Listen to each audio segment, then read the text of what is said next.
Welcome to Miss V, the Storyteller podcast. You guys, I'm real excited today to have a special guest on the show. Her name is Angie Orth. Did I say it right? You Yes. did. Woo, Nailed it. kudos to me. And she is going to share a story with us today. When we had our meet and greet, we talked about something that she did. And I was like so amazed by it. I'm like, this is amazing. And I wish more of us would do what she's going to talk about today because I just think it's fantastic. Anyway, so before we get into stories, Angie's going to share a little bit about herself with us. So, Angie, please tell us a little bit about yourself. Well, thank you so much for having me on, Miss V. It's very nice of you, and I'm happy to be here. A little bit about me. I'm a Florida girl, born and raised, and spent some time in Atlanta after college, moved on to New York City to work in the Big Apple in public relations. And I worked in PR agencies between Atlanta and New York for almost a decade. So I was getting really good at it and I really liked it. And ultimately, through some things we'll talk about today, I ended up leaving that to go travel, and that led into the next iteration of my life. But as far as me now, I'm an author and I'm a podcast host and I have a blog and I'm on Instagram and I just do all those things, mostly travel related, but also life related because, nobody's just one thing. And as much as I love travel, I'm not just one thing. So we do a lot of different things around these parts. So that's Yes. me in a nutshell. Oh, I love it. I love it.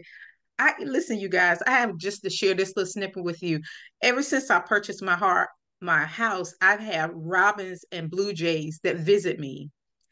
And when I got out of the car just about an hour ago, I was coming up and one of them was on the top of my house looking down. And I kept looking like, why is this bird? Why is it looking at it knows me Oh, because now it just flew past the window. There it goes. It just flew past the window. So it makes my heart so happy. It's like, hey, we're just he's letting you checking know on we're you. back. And the Oh, mother bird is there as well. So right now it's the robins, the red robins. They're here visiting me. So anyway, I so love let that. I know isn't that That's something? cute. I get excited about small things because life be life and small. You have to find joy in the small things. So just Yes. them saying hi, letting me know that Yes. they're back makes me I love happy. it. Anyway, so you know how I feel about stories, you guys. You know, I am so passionate about us sharing our stories. And what that does is helps us to connect with other people, but it also encourages us and lifts us up. And when she shared about the traveling thing, that is something that I would love to do. I've traveled a little, but I just love the idea of just visiting other places and cultures and all that. So I was like, please come on the show, share a story. I don't care what the story is, but the thing about her that I love was the fact that she travels and she has so many stories. So today she's going to share a story with us, and I cannot wait to find out what story it is going to be because I know it's amazing. So Angie, go ahead and share your story. Yeah, me too. I've got like a bunch of them in my head and I'm always wondering what's the best one, and there's so many. I think when you step outside of your comfort zone and your life and your house to experience a new culture, different kind of people, different food, you're gonna have stories. So, I think I'll probably just talk about what happened before Okay. I took the trip that became my book. So I have a brand new book out. It's called Flirting with Disaster.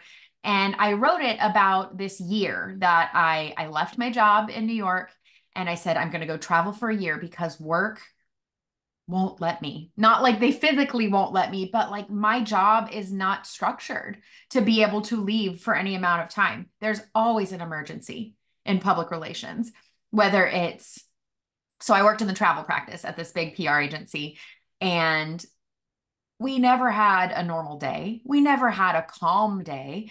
When you're publicizing and working with different destinations or cruise lines or airlines, Mm-hmm. think about what happens in the travel world every day. We're talking about plane crashes. We're talking about celebrity deaths in our destination. We're talking about illnesses that are taking over ships. Like, this is what's happening all the time, on top of all the work you're trying to do, like planning events and media coverage and TV appearances and all those sorts of things that just already take up a ton of time. Then you've got these emergencies that just come at you left and right. So I loved travel. That's why I worked in this job in the first place, because I was like, there's no better place for me. When I first started in PR, my first clients were a chicken farm Oh, and prescription acne medication oh my. and pressure washers and some other stuff, peanuts, some other stuff that was so boring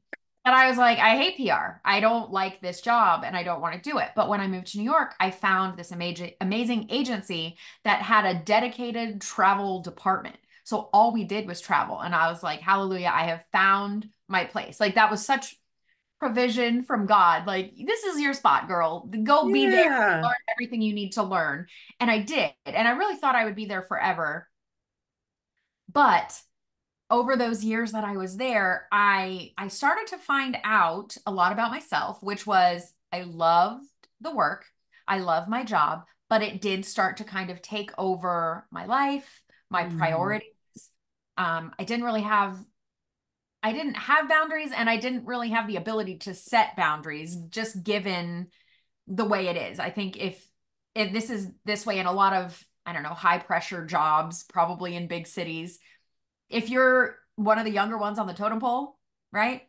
Yeah. And you don't have a husband, you don't have kids, your life, your time is kind of, I don't know if it's less valuable, it's just more available because I don't have anybody to get home to. So clearly I can stay and work on the press release, or I can stay Mhm. and do the extra thing, or and in PR world we work on billable hours. So you've got all these calculations, and am I working enough hours, and do we have enough hours to bill the client, and if so and so can't be there because they have to take spring break with the kids, who's going to make up that time? So it was always sort of the junior staff, and started to really wear on me. We had, and I should preface this by saying I adored my coworkers. This is not a coworker situation. This is a American workforce complaint, I think. I If get that, it. but there's not enough maternity leave. It's absolutely criminal that women can't take off more time to be with their babies. So we had 4 out of like 12 of us, 4 go on maternity leave within 1 year. Wow. That is crazy. We didn't hire anybody else in to help. So everybody else Mm. just kind of brought the workload on. They didn't all take long maternity leaves either. They were back to work very quickly, which I hate. But even still, there were a lot of hours that had to get made up for. So I was stepping up. I was like, this is where I'm going to prove myself in the industry, and I'm going to be a VP before you know it. And it didn't happen. It just Oh. kind of, it was just like, you did a great job. Thanks. Oh, And wow. we were in the middle of like the 2008 financial crisis, and yeah, it was a tumultuous time. And they were like, no raises, no promotions for anybody. And I was like, man, I am working so hard, and I am not seeing the world, and I am not meeting anybody, and I am really tired, and I could really use a day off. And eventually it kind of came to a head when I was on a work trip. And I won't give too many specifics because I think this is going to come out. This is going to be a very good book one day. But I was on a work trip, and I would take journalists to destinations and then show them a good time and show them, and then they would go home and write about it. Well, I was in one of these destinations, and one of the journalists died. Oh And no. yeah, and it was obviously unexpected, horrifying, the worst day of my young life. Oh my And I God. didn't I didn't know what to do. I wasn't prepared. We were on a remote island with little more than a clinic, like a school nurse situation. It was Wow. it was horrible. And it was really after that I started thinking, I don't know if I can do this for my whole life. Like, I don't know that I can pour basically everything that's in me into this work. No matter how Mm. much I love it, it's never going to love me back. And what I really need is to like go out and find passion outside of making money for other people, publicizing companies and whatever, even though I liked it, even though I was good at it. Yeah. It's just you get to a point. And I would say this about my parents. They're such hard workers that they really taught the three of us kids how to be hard workers. Like we all have great work ethic. What we don't have is like boundaries and work Yeah. balance. And that's a different generation. And before it was you stay at your one company for 50 years and then they buy you a watch and you have a pension. Yes. We don't have that anymore. There is absolutely no reason to stay anywhere. In fact, it's better for you if you leave in PR if you leave every 18 months. Yuck. Wow. That's hardly long enough to figure out how to use the Yeah. intranet and the systems and the filing. Like you don't even, that's crazy to me. And I stuck around for a long time because I was like, but I love it here.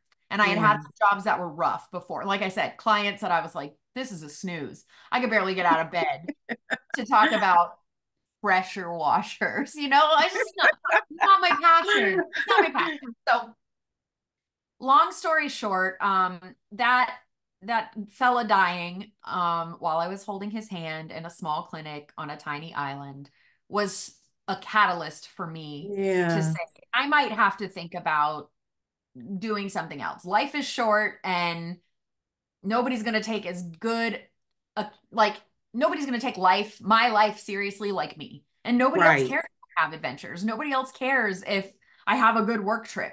I got to take care of myself and realize Yes. that the time we're on earth is so small. It So I'm is. not going to waste it. And so that is what led me among other things, but that's kind of what started pushing me toward, I think at that point I was maybe 28 and I started formulating this idea that when I turned 29, I was going to leave New York, sell all my stuff and travel around the world by myself for a year.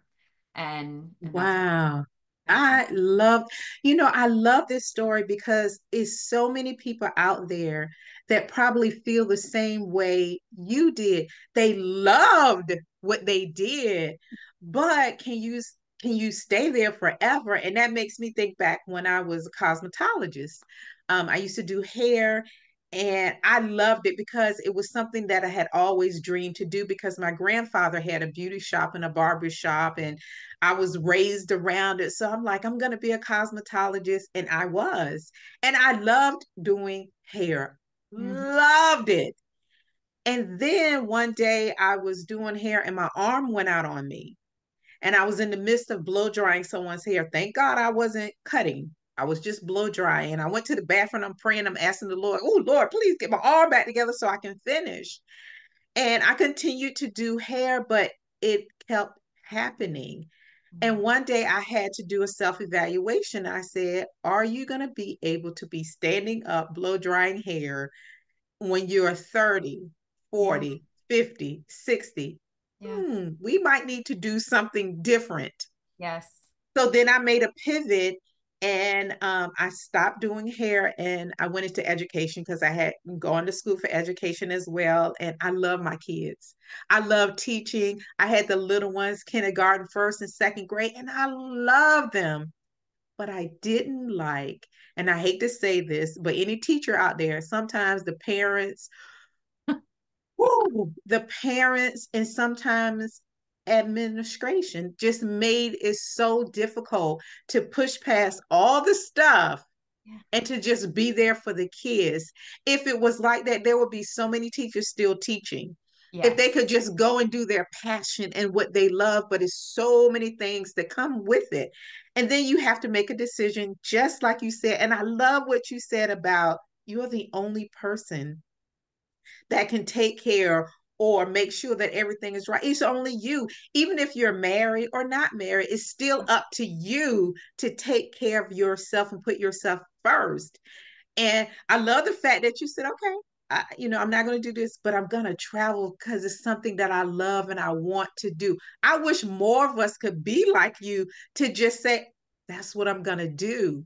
So, this is a question that I always ask, and I love asking this question because it makes us think.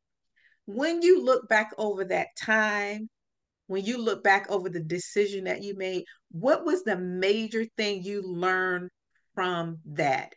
And I'll share with me with being a cosmetologist and being a teacher and all those. Although I love those things, I realized that although we love something, sometimes things are just for a season. And we are the ones that try to push it and make it into years when it's only supposed to be a season, because a season is like what, 4 months. And some things are supposed to be short term, but we'll push them into 4 years. And it's like, no, that's not really what you're supposed to be doing. But you are the one that made that decision, and now you're miserable. So when I look back on that, I try to just say, okay, remember when, do not make something that's supposed to be a season, do not push it into years, and I'm a God girl. So I pray, Lord, is this a seasonal thing or is this something long term? So that was something that I learned when I look back on that period of my time. So what did you learn? My dogs, my dogs are barking. Can you Oh, hear it's that? okay. Okay. It makes it live, it makes it Oh, they're colorful. so bad. They're so bad. Okay, so I love what you said about it's not necessarily it doesn't have to be a lifelong thing. Mhm. And the reason that I had that expectation about what a job was supposed to be is because that's what people's expectations were. And it was like, you get a good job, you never leave it. You be loyal because they're loyal to you. At the Mm. end of the day, nah, nobody's loyal. Corporations are not loyal to their people. And I cannot say this enough. I loved my job. I loved my boss. Like, I love my company. It's not really about that. It's more of a general take on American work. Hmm. Truly, like, those expectations were put upon me by people older than me. And the same thing about what when in your life you should be married and have kids. Like, when I was Yes. 28, 29, I was such a pariah in certain circles from the South because I just wasn't doing that yet. Like, I hadn't found someone to marry. I wasn't like itching to have kids. I really wasn't thinking about it that much. Um, I was busy. I was doing other things. Not everybody has to get married fresh out of college or earlier. And that was the expectation that was put on my shoulders when I was younger. And so, probably not until after I did that trip and kind of came out of it on the other side, alive, safe, healthy, wiser, did I realize like there are so many expectations that I have been operating under as if that's the rule instead of just the way some people choose to live their lives. I Yes, don't that have is, to do it that I way love to be that. successful. And I can't believe it took me so long to figure it out. I think younger generations, because I'm like an elder millennial, so I think, Gen Z has this figured out a lot better. They are not working at the same place for 40 years because of some expectation. They think about these things and like how it actually affects them. And, another thing I learned was my health is more important than my job. And Yes. wow, how Mental, many mentally, mental health, physical yes. health, I was falling apart and too busy to even realize the connection that it was like an overwork and stress, and a lot of it was my fault. A lot of it was me burning the candle at both ends because I moved to New York. That's what you do. La la la. I needed to go to sleep for like a whole weekend and I just never did. And I was just like, oh, a trip? Oh, I'll do the work trip, like send me to Vegas on the weekend. No, I don't need any days off. Like, and I was just going because it was fun, but my body was falling apart. And I swear, so that was like my mid to late 20s, right? I'm still getting better from that. Like, You still need, you still need some rest. I still need rest. Yeah, I was like, I burned all the gas I had in the tank in my 20s, and now I'm just like, I will be staying home for the foreseeable future. I'm glad I did so much when I was younger, because now I don't have any kind of pressure to like travel when I retire. I'm like, I saw everything on my bucket list and I would love to see more things. And I absolutely am never going to stop traveling. But, when the pandemic hit and nobody could go anywhere, and it was like, oh, why did I wait? And what if we can never go back to this place or that place? Or what if the world is just over as we know it? And I was like, well, at least I did all my stuff. At Yeah, no least I regrets. went for it. Yeah, no No, regrets. no regrets. Yeah. Ah, I love that. But the reason why I asked that question is because I want people to hear, you learn so much from what you go through. And I think we're allowed to go through those things so that we can learn from them. Yes. And I love the fact that you don't have any regrets because you've been there, done that. And one of the things you said, and I'm sitting over here laughing, is because my mom was the same way with us as far as you go to work. Mm-hmm. I don't care. It's like when we were in school, you're going to school. You have to be Uh-huh. broke up halfway dead, throwing up out the day, bleeding out the door, but Yes. you're going to school. You're And the going. same with work, my mom would go to work 30 minutes early. I don't understand that one. But anyway, my mom would go to work early. And that's what she instilled in us. Yes. You work, you get a job. And just like your parents, you get a job and you stay for 30, 40 years. I'm like, are you kidding me? That's crazy. Unless it's something that you absolutely love and you're called to do and you meant to Yes. do. And it's like, I just love this, like Yeah. a doctor, most likely that is a calling that they have and something they absolutely love.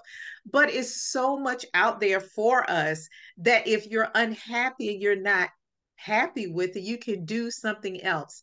And I love the fact that you took something, a portion of something that you were already doing, and then you said, hey, I'm going to do this. So while you were traveling, what are a couple of things that you learned while traveling that you said this is a life lesson? Hmm. Not just oh, this is a trip, like a light, like, and it could be something funny or whatever. Like you learn how to take a leaf and make it into a dart to kill somebody. I don't know, just a life lesson or something that you Well, learned while traveling. something I talk about in the book a good bit is I learned a lot about men Ooh, and I love that. relationships and gosh, like coming from I'm like Southern church girl, I had a very different expectation of what was going to happen on my year abroad than the men that I met had.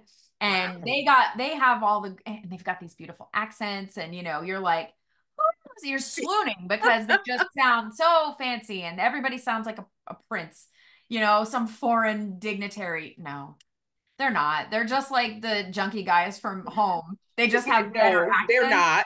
not.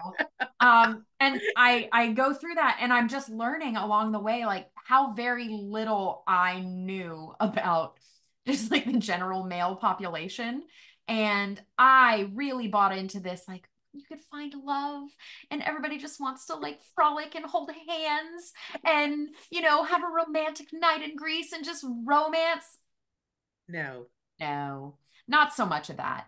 And I was just on such a different page as other people, and it took a while to figure it out. And I really learned a lot about just how naive I am, or was, I should say, back then. And just like by the end of it, I was like, enough of dudes. I don't want to talk to them. I don't want to meet them.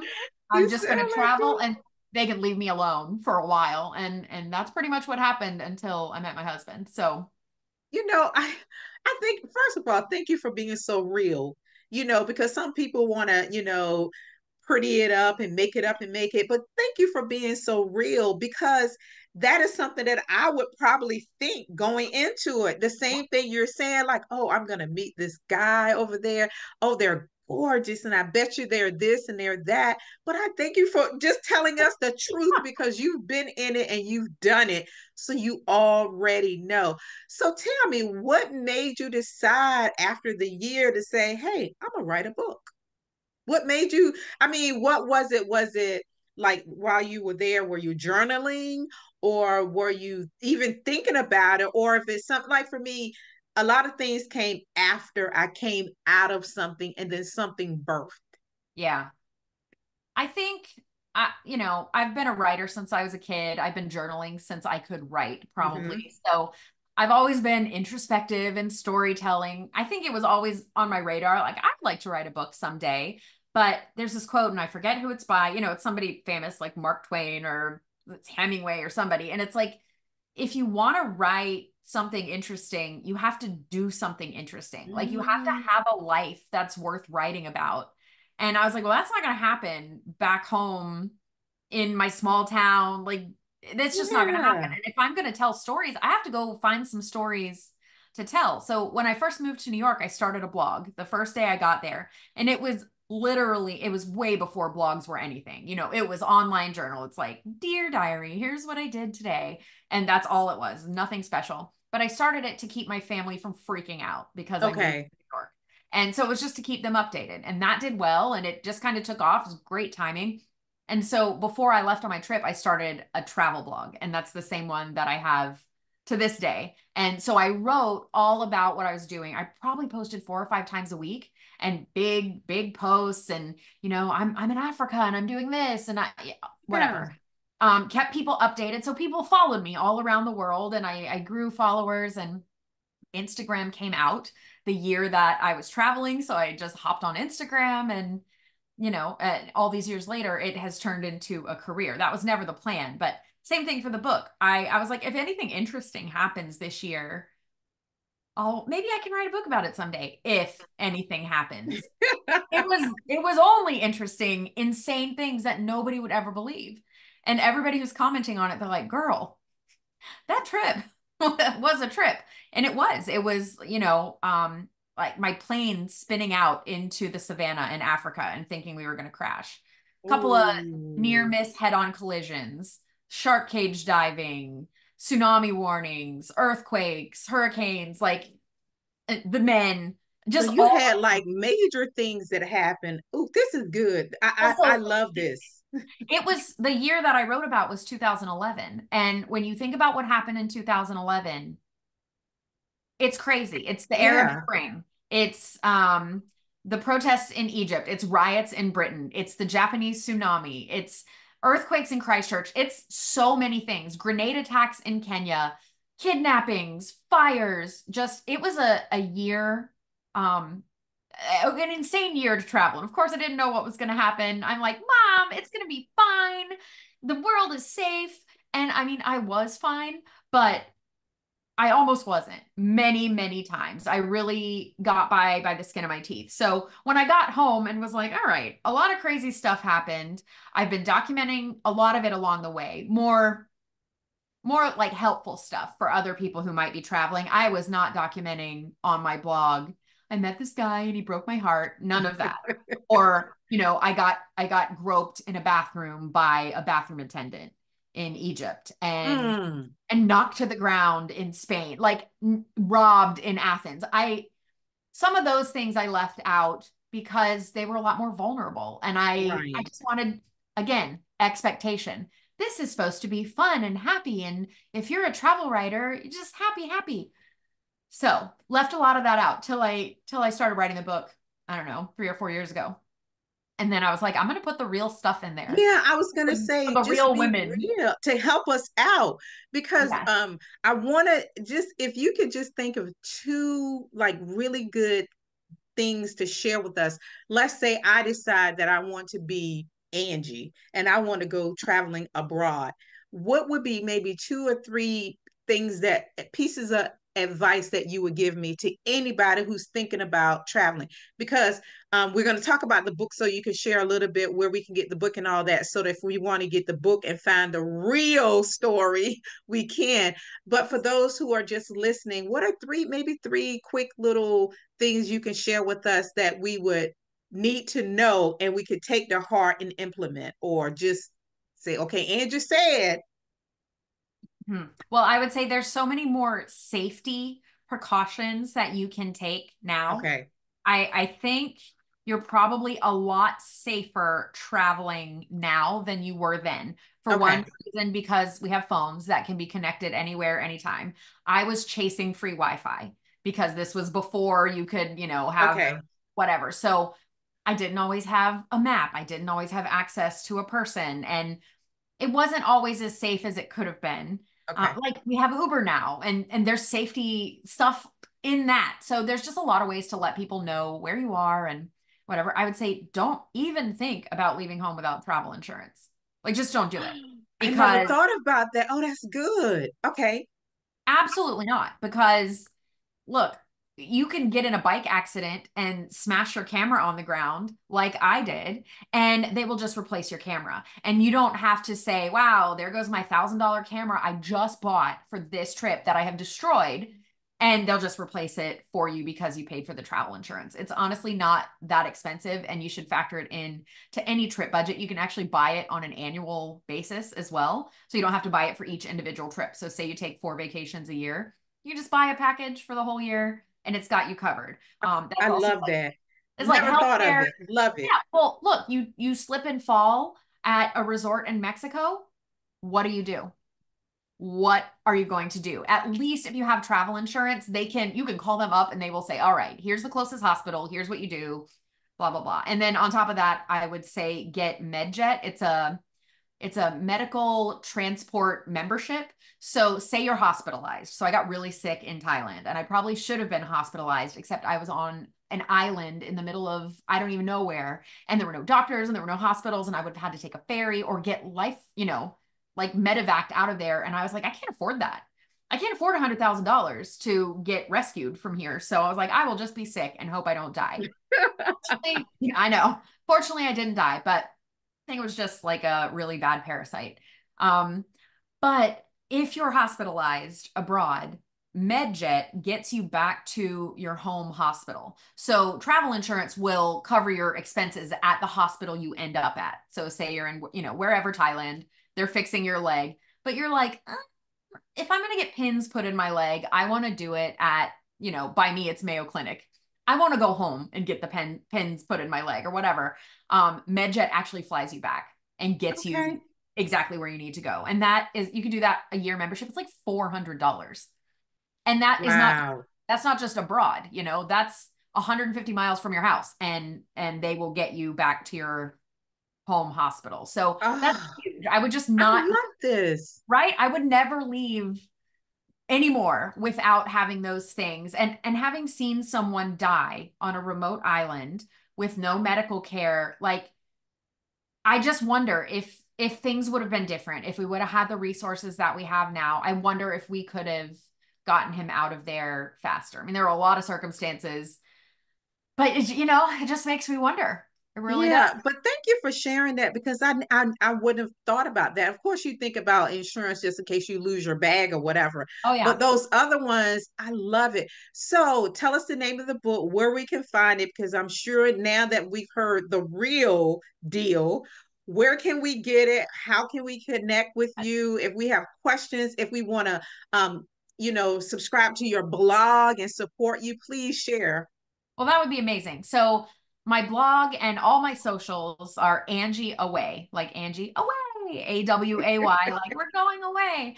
And that's angieaway.com. I'm Angie Away on TikTok, Instagram, Twitter, Threads, Facebook, every social network that's ever existed. I'm Angie Away on there. I can't promise I'm active on like MySpace still, but I was Look, is around. that still a thing? Okay. I don't even know. I don't even know. But the book is called Flirting with Disaster. And like I said, it just came out and it's a really good book. And I'm Where really can you get it? Where can you purchase? Is it on Amazon or anywhere that books are sold? pretty much anywhere books are sold. Amazon is, the easiest Of way to get it course. by tomorrow. But I just signed a whole bunch of books at my local Barnes and Noble, and a lot of local bookstores are carrying it. So there's a lot of places you can get it.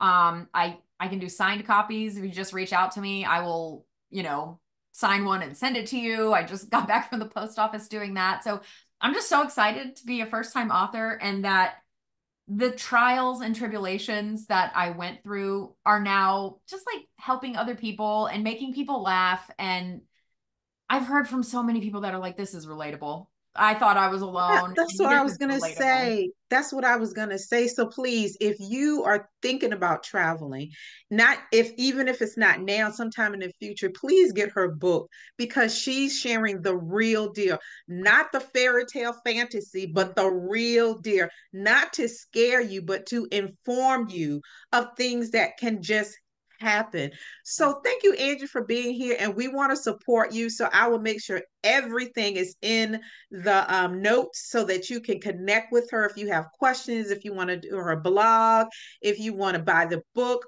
all of it would be there. So thank you, Angie, and thank you for being so real. I love it. You know what? It's my pleasure. I think the older I get, the more I don't care what people think. And I just want younger people to not fall in the same holes I did. So I'm all about it. Thank you for Thanks. having me. Oh, yeah.